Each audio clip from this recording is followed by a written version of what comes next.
Welcome to Low-Key PD. In this tutorial, we're going to explore how to format lists in your Google slide decks.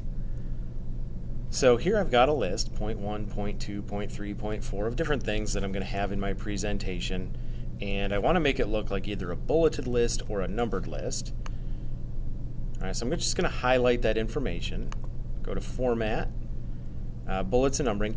If I want a numbered list, I can choose different formats, start with the number 1 with a period, 1 with a parenthesis, 1 with a period, and then subpoints, 1.1, and so on, to see how that's going to look for different indentation levels in that list.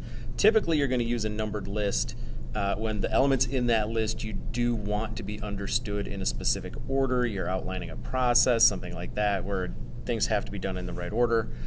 If they don't have to be done in the right order and it's just a list presented in what would otherwise be a random order, you can use bulleted lists, and then you can choose different markers for the bullets here. So let's say I do this one.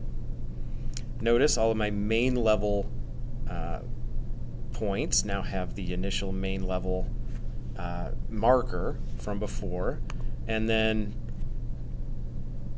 I can get even more fine-tuning with this. Like, let's say I want subpoint A and subpoint B.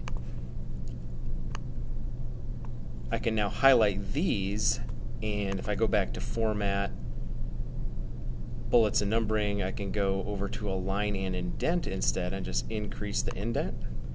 And now those points get moved over like they would if they were subpoints, and the marker that indicates those subpoints has been changed and updated accordingly. So there's different ways that you can format the text that you have in lists in order to make them more visually appealing, more descriptive, more easy to understand, whatever you need them to be.